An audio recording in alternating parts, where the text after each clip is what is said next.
की चिड़िया को पाया जाता था। ये हैं केरल राज्य से कशिश मुकेश। कशिश ने अपने वक्तव्य से इस मिथक को तोड़ दिया था कि केरल राज्य वाले हिंदी नहीं बोल सकते। वह क्षण गौरवान्वित कर देने वाला था जब इन्होंने भारतीय सत्य सनातन संस्कृति की पराकाष्ठा से हमें परिचित कराया। मैं इस देश की नागरिक हूँ जिसे अपने भूगोल से पहले इस ब्रह्मांड का भूगोल समझ आया करता था।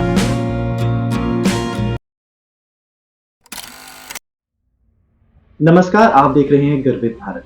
मैं हूं आपके साथ विकास।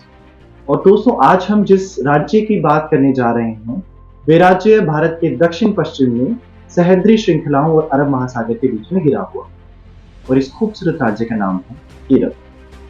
दोस्तों, केरल अपनी खूबसूरत संस्कृति और साथ ही साथ अपनी साक्षरता दर के लिए जाना जाता है। आज इसी भारत के खूबसूरत राज्य से मेरे साथ मौजूद हैं कशिश। कशिश, आपका बहुत बहुत स्वागत है। सबसे पहले मैं आपको बता दूं कि कशिश 2024 युवा संसद में अपने राज्य का प्रतिनिधित्व कर चुकी हैं और ये अपने राज्य के बाकी युवाओं के लिए प्रेरणा का स्रोत। तो आज हम कशिश से जानना चाहेंगे केरल के बारे में। कशिश, प्लीज हमें आप बताएं केरल राज्य की खूबसूरती का क्या राज है और केरल राज्य में ऐसा क्या खास है कि उसे गॉड्स ओन कंट्री कहा जाता है। नमस्कार, मेरा नाम कशिश मुकेश है और मैं केरला से हूँ। जैसा कि इन्होंने पूछा केरला की स्पेशलिटी, अगर पहली बात की जाए तो केरला गॉड्स ओन स्टेट कहा जाता है। As well as education system में भी वो बहुत आगे है। तो अगर मैं पहले गॉड्स ओन स्टेट की बात करूं तो वहां पे ऐसी बहुत सारी कल्चर्स है जिसमें स्वयं भगवान आते हैं माना जाता है। जैसे कि एग्जाम्पल है ओणम, विशु, इन सारे त्योहारों में भगवान के रूप में आया जाता है। जैसे कि मावेली हुए, श्री कृष्ण के लिए विशु मनाया जाता है। और केरल अपने हिस्ट्री के लिए बहुत ज्यादा प्रसिद्ध है। कशिश, सबसे पहले तो मैं इस बात से बहुत खुश हूँ और बहुत अचंभित भी हूँ कि आप इतनी अच्छी हिंदी बोलती हैं और ये आपके लिए, आप इसके लिए बधाई का पात्र हैं। और आपने अपने राज्य का प्रतिनिधित्व कर चुकी हैं, तो इसी प्रतिनिधि होने के नाते मैं आपसे पूछना चाहूंगा कि केरल राज्य में आज युवा कहाँ खड़ा है और वो आज अपनी सरकार से या बाकी लोगों से क्या उम्मीद रखता है।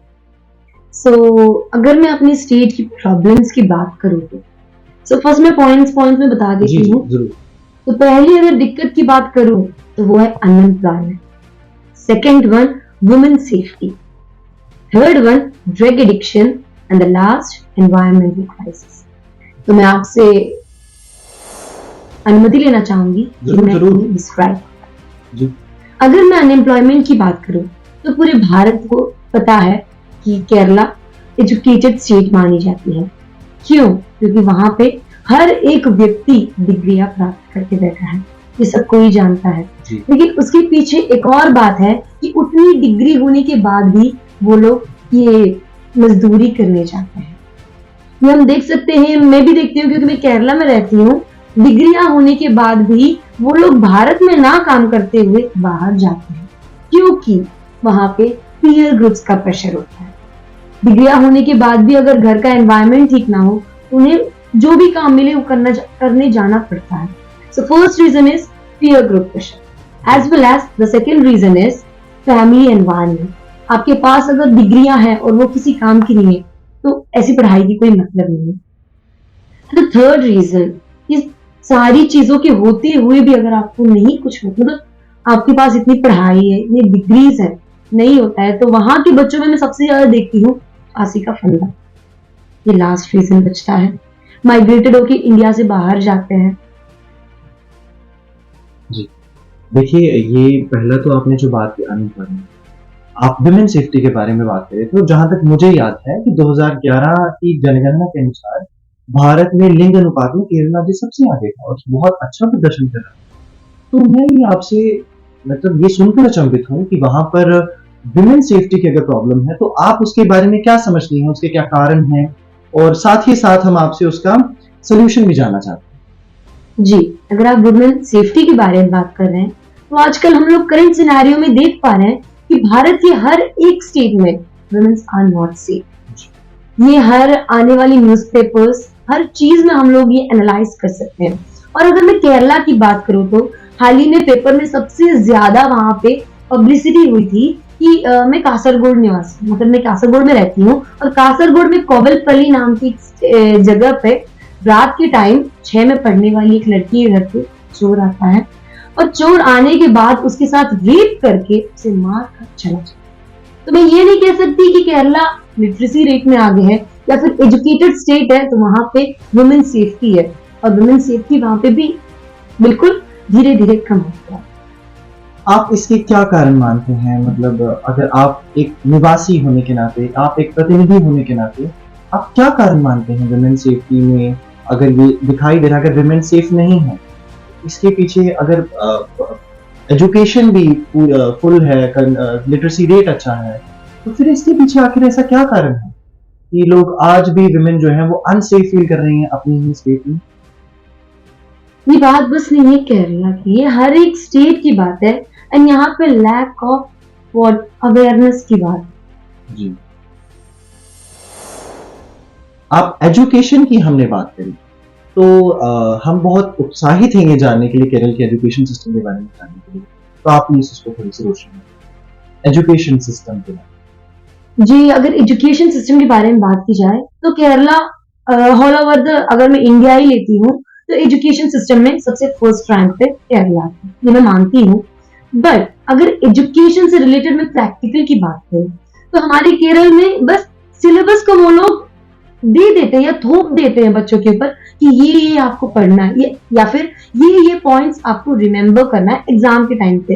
लेकिन मैं सबसे ज्यादा देखती हूँ कि एजुकेटेड सिस्टम के बारे में अगर मैं देखूं केरला में तो बस सिलेबस से रिलेटेड हम लोग पढ़ पाते हैं, अगर प्रैक्टिकल में हम लोग वो देखें वो लोग एप्लीकेबल नहीं होता जी। और अगर इसी एजुकेशन की बात में करूं तो हमारे भारत में केरला में एजुकेशन की वजह से ही बच्चे ड्रग एडिक्शन की साइड में भी शिकार। हम लोग एज एनएसएस वॉलंटियर जब हम लोग लास्ट बार सर्वे पे गए थे तो वी एनालाइज दैट कि 5 के बच्चे हो ये +2 के बच्चे या फिर डिग्री, वो लोग मतलब उतने ऑब्सेस्ड है ड्रग्स के मामले में।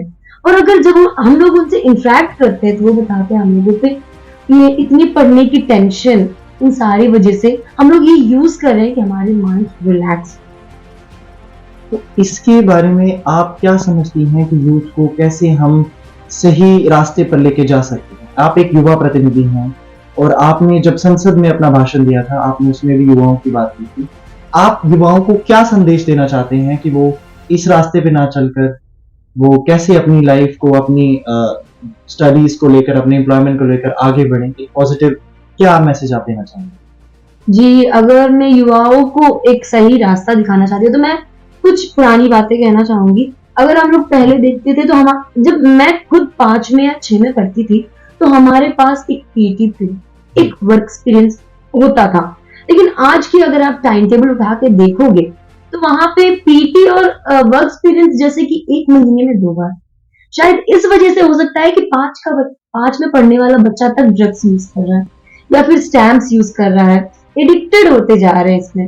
तो अगर मैं बस इतना ही कहना चाहूंगी एजुकेशन सिस्टम से या कुछ भी कि बच्चों को इतना आप लोग प्रेशर मत दीजिए जिससे कि वो पढ़ भी ना पाए और अपनी जिंदगी, अपनी कैरियर भी बिगाड़ ले। कशिश, साथ ही साथ हमने युवाओं की बात करी और हाल ही में खबरों में हमने वायनाड इंसिडेंट के बारे में जाना और केरल जो राज्य है वो शुरू से अपनी पर्वत श्रृंखलाएं हो जाएं या एनवायरनमेंट के प्रोटेक्शन के बारे में अगर हम बात करें तो उसके लिए जाना जाता है। तो आज अगर वहां पे इतनी बड़ी त्रासदी आई है तो आप उसको किस नजरिए से देखते हैं, उसके क्या कारण हैं, आप हमें प्लीज बताएं। जी, ये बात सिर्फ केरला की नहीं है, पूरे साउथ में ऐसे प्रॉब्लम्स सीन किए जा रहे हैं, जैसे कि कर्नाटका में हाल ही में scarcity of drinking water, as well as Kerala के जो वायनाड नाम आप ले रहे हो ये टूरिस्ट प्लेस है। भारत में ही मैं कह रही हूँ, केरला में जो वायनाड नाम का सिटी ट्रैवलिंग के लिए, टूरिस्ट के लिए सबसे खास माना जाता है। लेकिन ये इशू क्यों आया? क्योंकि जो टूरिस्ट आ रहे हैं, वहाँ की जो वादियां हैं ऑल ओवर द केरला सबसे फर्स्ट, अगर देखी जाए ग्रीनरी में फर्स्ट पोजीशन पे मिलता है। लेकिन वहां के लोगों ने ही वहां पे खुद के नीड के लिए माउंटेन्स को डिस्ट्रॉय करना या फिर अपने ग्रीड के लिए वहां पे कॉम्प्लेक्स सुपरमार्केट्स बनाना। तो मैं बस इतना ही कहना चाहूंगी कि आप नेचर को अपने यूज के लिए इस्तेमाल कीजिए, अपनी ग्रीड के लिए नहीं। जी, आप एक युवा प्रतिनिधि हैं केरल की। कशिश, मैं आपकी निजी जिंदगी के बारे में थोड़ा जानना चाहूंगा कि आप अपनी पढ़ाई में क्या पढ़ रही हैं और आप आगे चलकर क्या बनना चाहती सो अगर मैं अपने बारे में बात करूं तो मैंने अपनी 12th नवोदय विद्यालय से कंप्लीट किया है एंड नाउ करंटली मैं सनातना आर्ट्स एंड साइंस कॉलेज में अपनी बीकॉम कॉर्पोरेशन कंप्लीट कर रही हूँ। मैं 3rd ईयर स्टूडेंट हूँ। और अगर मैं अपने फ्यूचर की बात करूं तो I want to become an IPS officer by मतलब बीकॉम लेने का कोई मेरा करेक्ट ये नहीं है कि मैं ये बनना चाहती हूँ तो मैंने बीकॉम लिया है। नहीं, मुझे डिग्री की जरूरत है, इसलिए मैंने बीकॉम किया है। जी, हमारी शुभकामनाएं आपके साथ हैं और हम उम्मीद करते हैं कि हम आपको जल्द से जल्द एक महिला आईपीएस के रूप में जानें।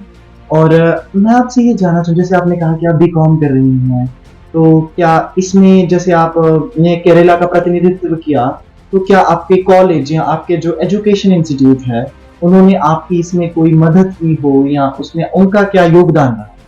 जी, अगर कॉलेज की बात करूं मैं बहुत भाग्यशाली हूं, मैं कहना चाहूंगी, क्योंकि बाकी सारे बच्चे जो अपने सेमेस्टर फीस पढ़ के या फिर कुछ पार्ट टाइम करके जहां पे वो लोग अपना फीस पे करते हैं, सनातना ने मुझे ऐसा चांस दिया है कि मैं शुरू से लेके फर्स्ट सेमेस्टर से लेके अभी मैं 5th सेमेस्टर में एक भी रुपए मैंने कॉलेज में पे नहीं किया है।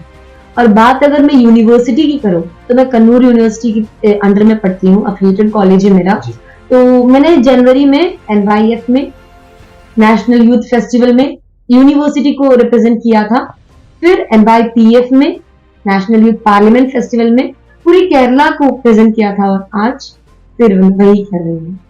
जी, हम बहुत अच्छा लगा ये जानकर कि कहाँ कैसरगोड से शुरू हुई ये जर्नी और ये आगे बढ़ी, दिल्ली तक पहुंची, और हम ये चाहते हैं कि आप जिंदगी में और आगे बढ़े।